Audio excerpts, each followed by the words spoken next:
If the House proceeds with second reading this afternoon, for those who may not have been adjourned until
the House will come back to order.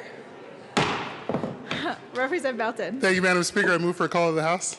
A call of the House has properly been moved.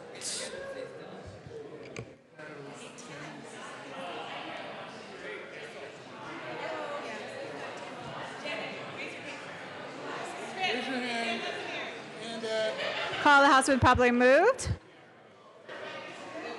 Huh? We're good? What else do I have? machine's open. Oh, okay. All right, representatives aren't.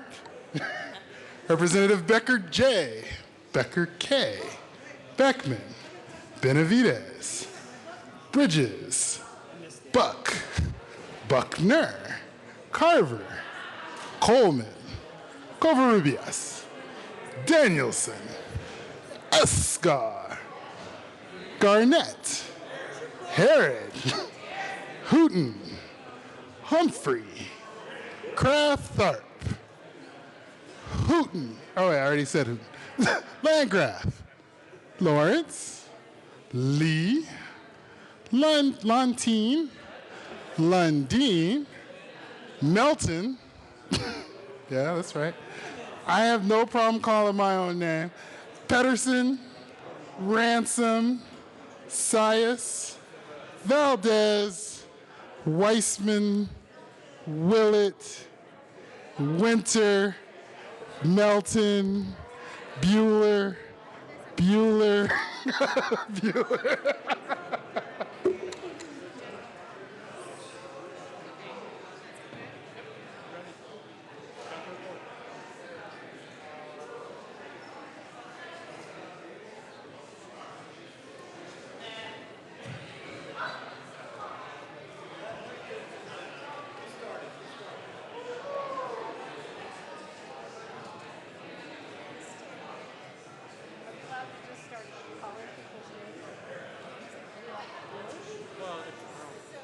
It's up to Marilyn, really. She didn't seem to mind this time. Is anyone allowed to call names? Representative Arndt. Becker J. Becker K. Representative Beckman. Beckman. Representative Kova-Rubias. Representative Madam Pro Tem Danielson. Representative Escar. Leadership, our Escar, leadership, Escar. Escar. Representative Escar. Representative Humphrey. Humphrey. Kraft Thorpe. Paging Representative Kraft Thorpe. Kraft Thorpe, I see her. Kraft Thorpe, Push your Kraft button, Thorpe. Representative Kraft Thorpe. Thank you. Representative Lawrence.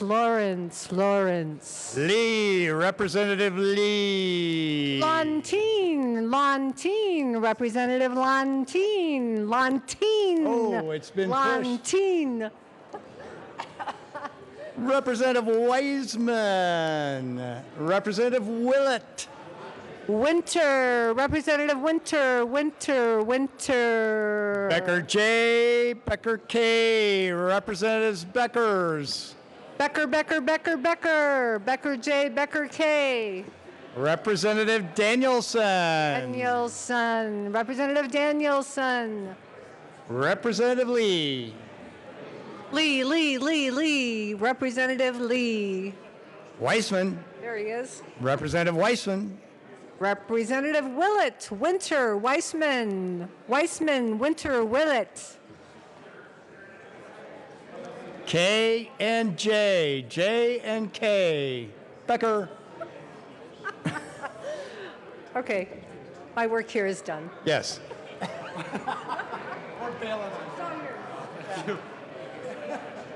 You have to say this backwards. Oh, snap. The whole like.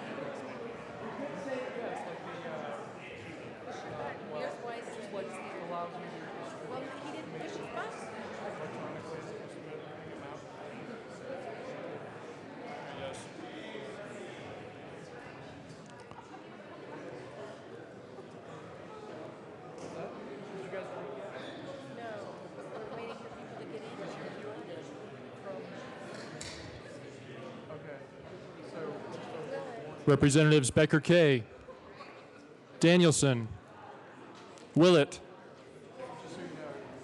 Winter.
Winter.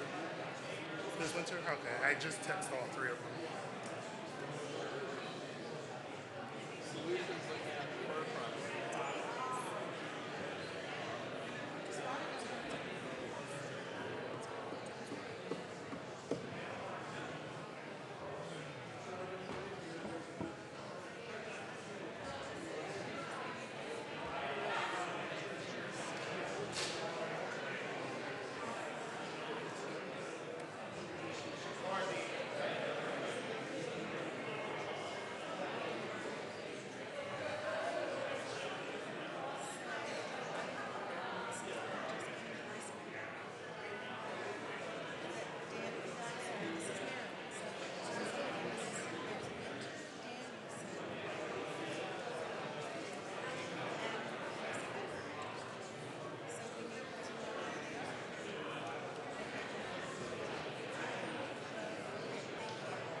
Back with Becker.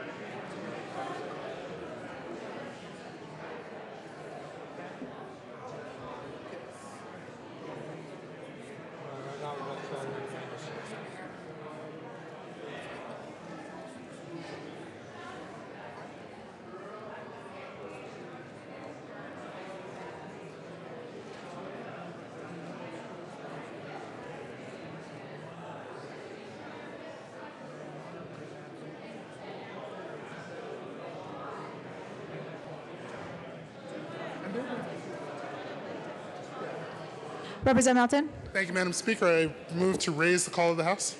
Call of the House is raised. Reports of committees of reference. Committee on Finance, after consideration on the merits, the committee recommends the following: House Bill 17B-1001 be referred to the committee of the whole. Favorable recommendation. We will now proceed to general orders, second reading of bills for the immediate consideration of the bills that were just reported out of committee.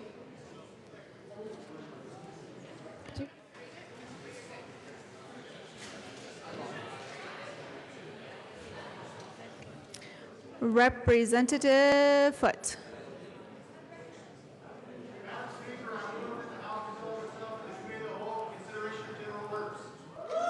All right, members, you have heard the motion. Seeing no objection, Representative Foote will take the chair.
The committee will come to order.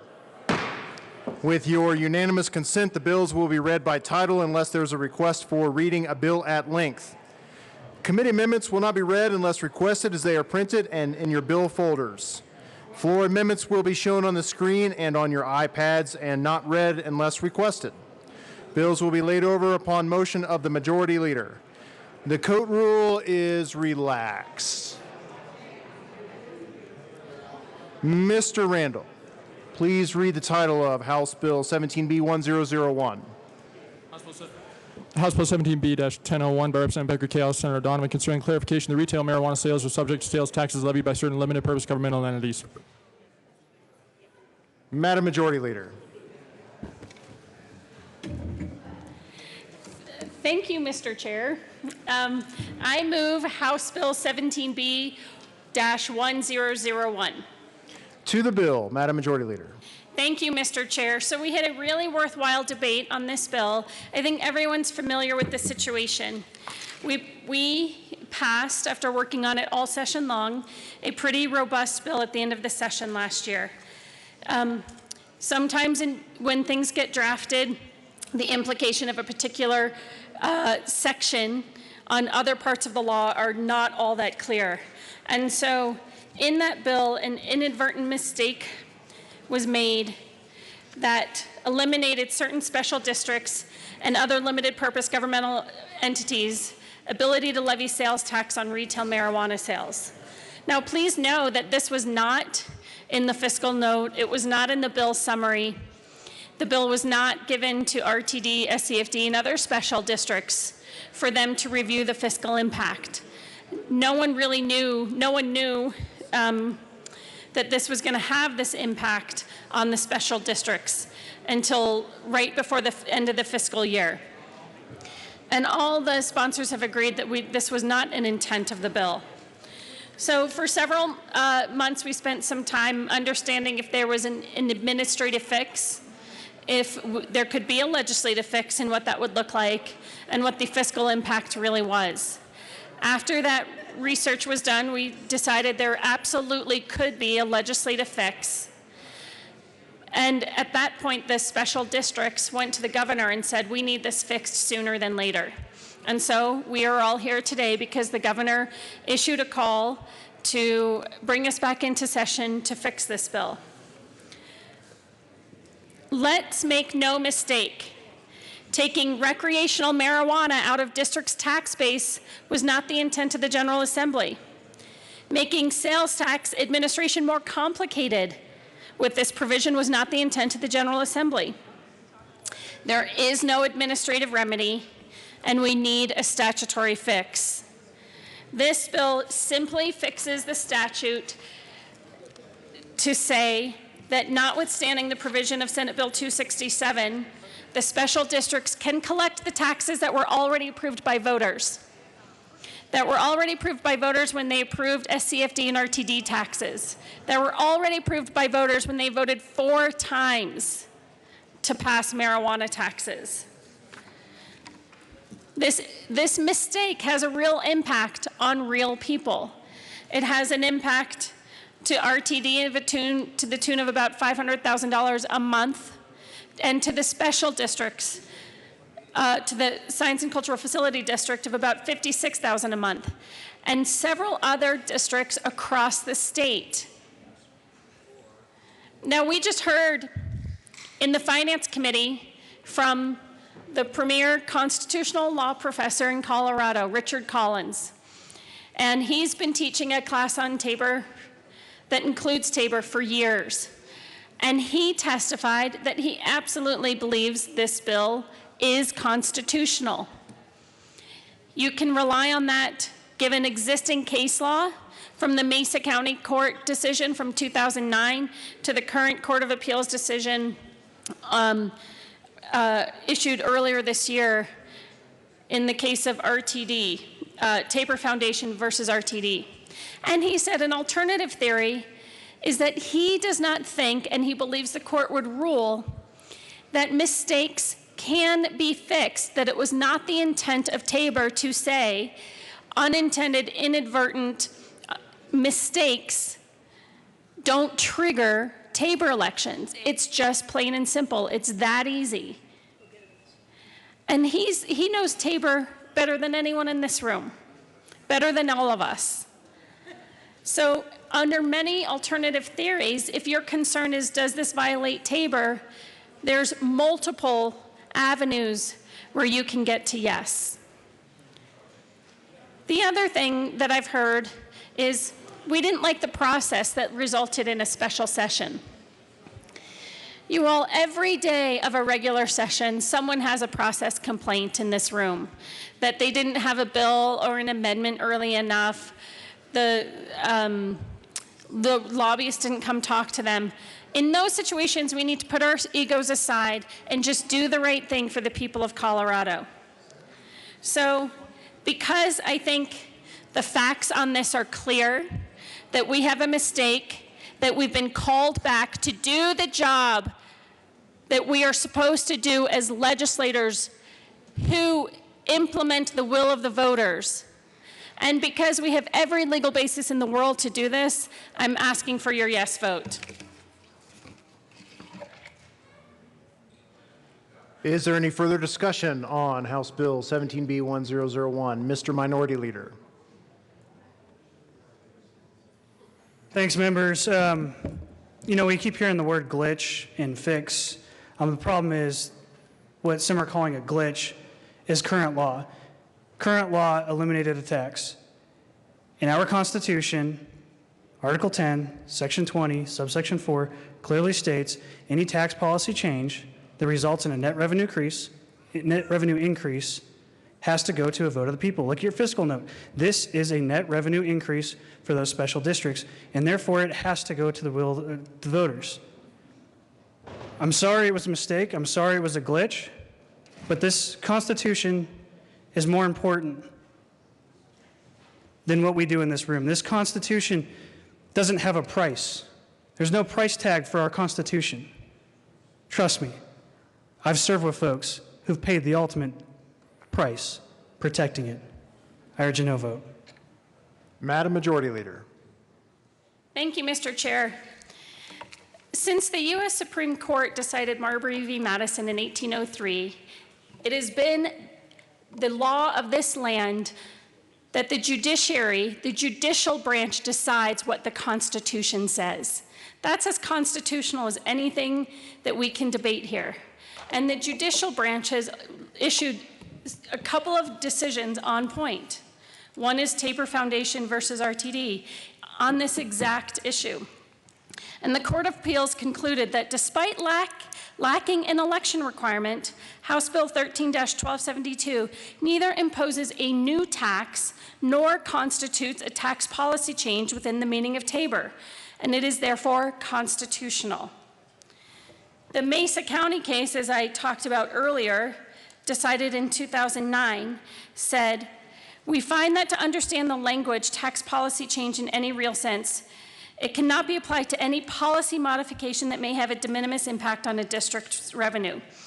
The court stated that we find that a tax policy change directly causing a net tax revenue gain only requires voter approval when the revenue gain exceeds the limits dictated by Tabor. It only requires a vote of the people when it exceeds the revenue gain, the limits dictated by Tabor. We have case law on this. I also want to note that some of my colleagues over here have stood at this very well, arguing that we should repeal the film production tax credit, the electric vehicle tax credit. Each of those in a repeal would be a tax policy change that leads to a revenue gain. Exact same set of situation, exact same impact as here. So how can that situation be one that doesn't require a vote of the people, but this one does? Because current law gives those tax credits out. We would have to go to a vote of the people every time we want to change a tax credit. I looked back at the articles from the session, some news articles, And they talked about how Republicans were pushing a repeal of the film production tax credit. It's the exact same thing. Repealing that would lead to an increase in taxes to the General Assembly. It would lead to net revenue gain. That is not what the case law says here. That's already been decided. Case law clearly says that if it's going to come up against your revenue limit, your Tabor revenue limit, then it has to go to a vote of the people. It says that a tax policy change is a overall broad tax policy, and merely including an item in a list of things already approved for taxes is not a tax policy change. So again, the case law is clear. The facts are clear. We made a mistake. We have the responsibility to own up to it and fix it and actually implement the will of the voters. The will of the voters was to pass these taxes. They didn't ask us to put in a new tax exemption. They've approved marijuana taxes. They've approved RTD and SCFT taxes multiple times. If you want to stand by your voters, vote with how they voted on SCFD and RTD. I ask for an aye vote. Mr. Minority Leader. Thank you, Mr. Chair. And even though it's not to the bill, I think I need to go ahead and respond. I think the difference here, when you argue different tax credits, is if you take a look at your fiscal note, members, there's no Tabor impact here. When you actually repeal a tax credit, there's a Tabor impact because our whole general fund is subject to Tabor limitations. And if you repeal any sort of tax credit, that money ends up back in the hands of the people. In this case, it does not. In this case, it ends up back in the hands of the special districts, creating a net revenue gain for those special districts. Members, if we're not making a change in tax policy here, what are we doing? Clearly in this building, we make policy. And this is a tax policy change that will result in net revenue increases. I didn't take an oath to defend someone else's, some professor or anyone else's opinion of the Constitution. I took an oath to defend it myself, and I consult the source myself. And it is very clear. I urge a no vote. Madam Majority Leader. Thank you, Mr. Chair. I'll give you examples of tax policy changes. I don't know if we increase the state income tax from 4.63% to 5% to 6%. That would be a tax policy change. That would be something that we would have to send to the voters.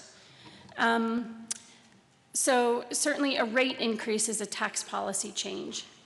If we wanted to institute a brand new tax as a state, like a hotel tax, an occupation tax, an accommodation tax, that would be a tax policy change. There are absolutely clear examples of tax policy changes, but saying that what voters have already approved that we mistakenly took away, that just adds an item back to a list, is not a tax policy change. It is not a change to an overarching system of taxation. And that's what the Supreme Court said you need to have a tax policy change. They also said, or a new tax. If you're passing a new tax, that would be subject to Tabor. This is not a new tax. It existed just 3 months ago, 4 months ago. So it is not a new tax, and it is not a tax policy change. Representative Mitch Bush. Thank you, Mr. Chair. Thank you, Madam Majority Leader. Yes, this is not a tax policy change.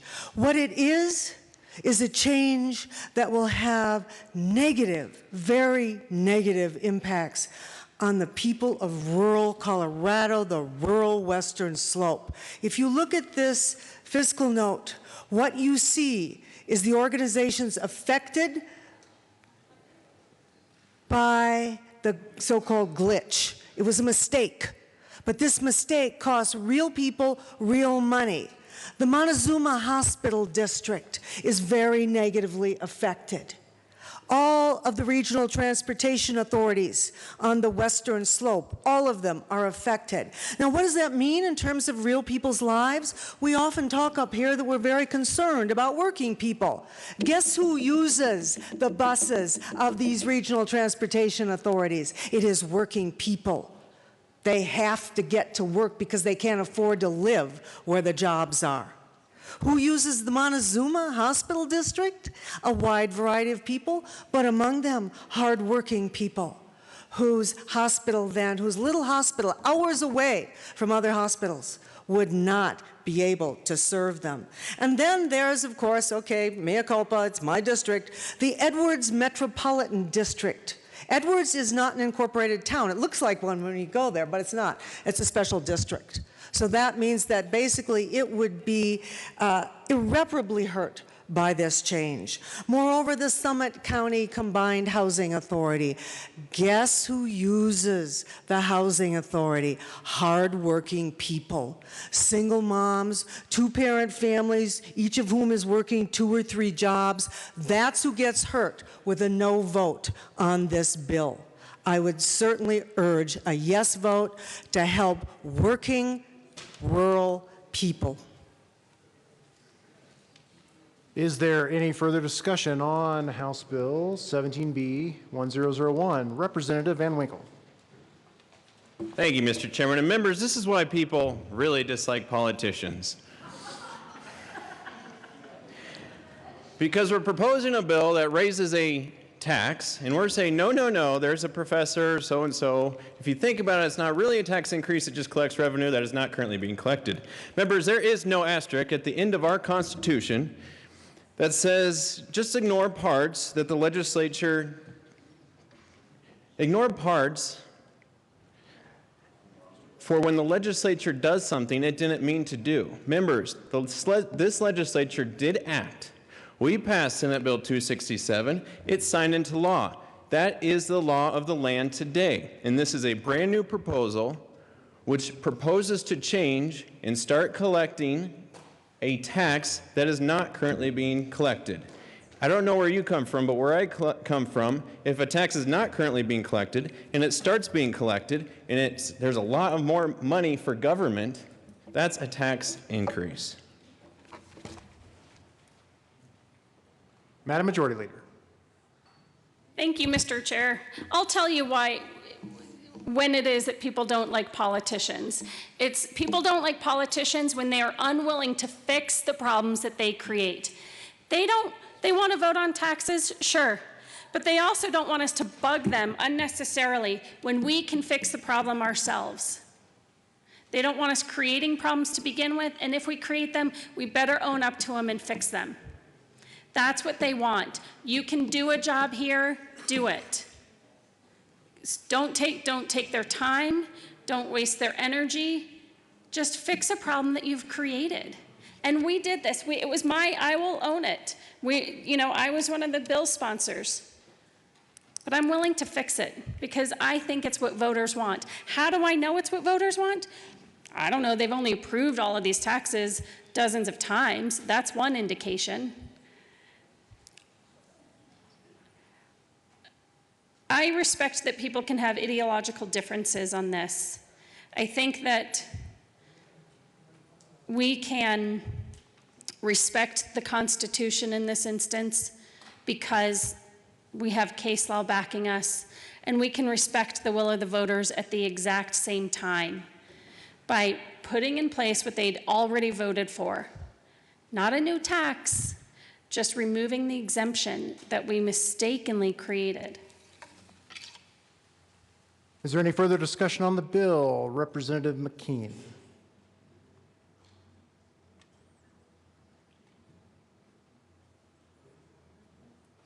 Thank you, Mr. Chair. So I have a question. Because I think it's an important one. I came all the way down here, put on my jacket, decided it was probably worth asking the body. When we saw this bill come through, we saw it come through rather quickly. We saw a lot of things. I heard that it was worked on all session. I know there were a lot of things worked on all session, but this wasn't one that we really heard a lot about until the very end of our session. So we got this sort of freight train coming down the path. And part of that freight train was how do we equitably do what they wanted to do in this bill? One part of which was raise the marijuana tax, the excise tax on marijuana for recreational marijuana, from 10% to the constitutionally allowed 15%. In so doing, they decided that the 2.9% of state sales tax, if this is confusing, raise your hand, the 2.9% would be rolled into that 15, so it wasn't a really great big jump. Well, here's the problem. If that was the negotiation to get 267 to be slightly more equitable, and now we're coming back to say we really need to allow those special districts to collect their tax where the 2.9% tax is not currently being collected, isn't that sort of throwing sand in the face of everybody who thought that everything was going to be wrapped into that 15%? When it came here, and I did not vote for it, it was one of those things that it sounded like everybody tried to make it the best possible mess they could, which is something we politicians also do.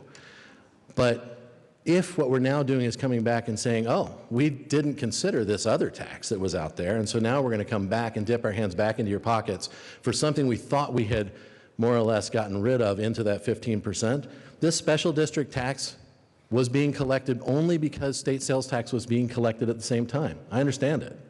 I'm just suggesting that if that was the negotiation, this probably isn't the best fix to simply say, oh, we made that mistake. I think the best fix is to say, do you want to continue paying this slightly increased tax where sales tax is being collected? Because I think that is the honest negotiation that 267 would have called for. I urge a no vote. Further discussion? Seeing no further discussion, the question before us is the adoption of House Bill 17B 1001. All those in favor say aye. Aye. All those opposed say no. No. The ayes have it. The bill is adopted.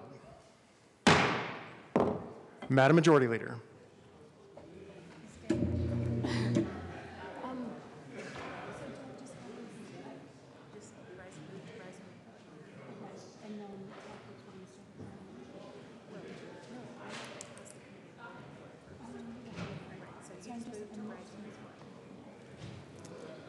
Thank you, colleagues. I move to rise and report. The committee will rise and report.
We'll come back to order.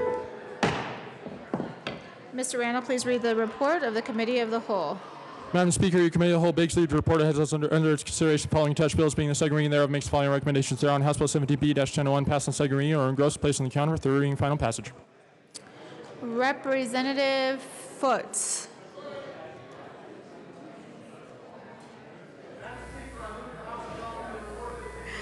Thank you, Representative Foote. You have heard the motion, and there are no amendments. The question before the House is the adoption of the report of the Committee of the Whole. Mr. Randall, please open the machine, and members, please proceed to vote.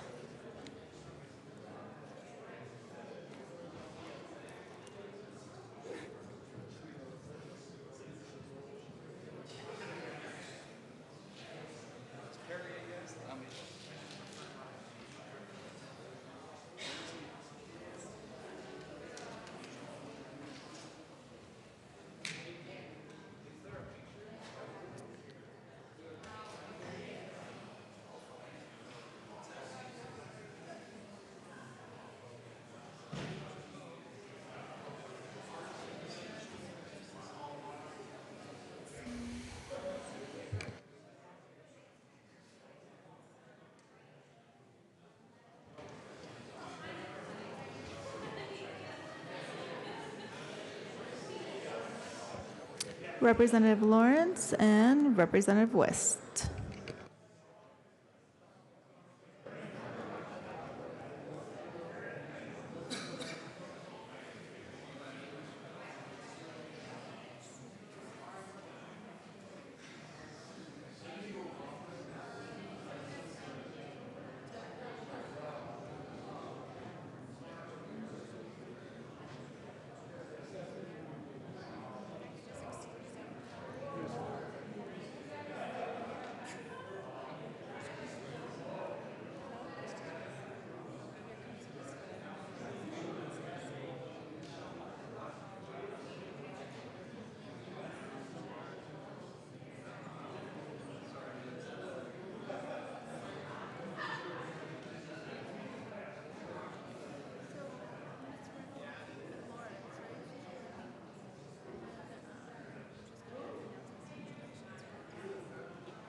Representative Lawrence is excused.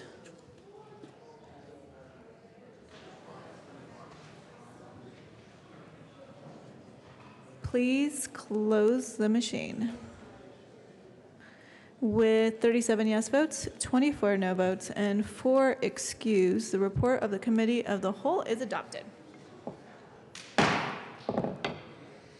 right, announcements and introductions. Any announcements or introductions? Representative Garnett. Thank you, Madam Speaker. Members, great to see everybody. Welcome back. Hope you have a nice interim. We just wanted to make an announcement about the bipartisan kickball game that Representative Norberg and I have helped organize. I want everyone to know that this is Representative Norberg's idea. It's a great one. And that I'm really happy to help out. But the game is tonight at 7 o'clock at Metro State. If it's raining and it's freezing cold out, there's an indoor option. But if it's not raining, plan on bundling up and playing outside. It's to raise money for hurricane relief. It's a great cause, and I'm happy to be helping organize it. Representative Norberg. Thank you, Madam Speaker. For those who think it's too cold this evening, the Wambulance will be there to pick you up. This is a great event for charity, so thank you all for so many people willing to participate. It's going to be cold for certain, but it should be a lot of fun. An email will be coming out shortly giving you full specific details on parking code, and the facilities and where you need to go. So parking policy change, yes. So there should be nothing left to chance. We'll just see you tonight at 7. If you want to get a little pregame practice, a number of us will be there at 6:30. So look forward to seeing you tonight. And lastly, teams haven't been determined yet, so I know that Dan and I are captains together against Senator Moreno and Senator Hill. So it's hard to start trash talking, but I'm assuming that whatever team Dan and I are on is going to raise the most money for charity. Boom. Any further announcements or introductions? Representative Winter. Thank you, Madam Speaker. Members, you actually have a flyer on your desk, like it's a normal session. This is for the Colorado Youth Advisory Council, and they are starting their job on October 21st, and they're still looking for some members. And granted, they are picked by Senate districts, but I actually know most of them have been recruited by representatives. And there's still a couple of districts that are missing some young folks. So I'm sure you know some young folks in your district that would add their policy ideas, want to interact with us. And then for those of you that do have someone in your district and it listed on the back, they're going to be calling you for a meeting. And I was told we aren't calling them back. These are your constituents. They're young people that want to make a difference. Please take 5 minutes to talk to these folks and let them know what you think and hear from them. Thank you. Any further announcements or introductions? Seeing none, Madam Majority Leader. Yep. Okay. Thank you, Madam Speaker. I move that the House stand in recess till 9 a.m. tomorrow. Stand in adjournment till 9 a.m. tomorrow. Seeing no objection, the House will stand in adjournment until 9 a.m. tomorrow, October 3rd.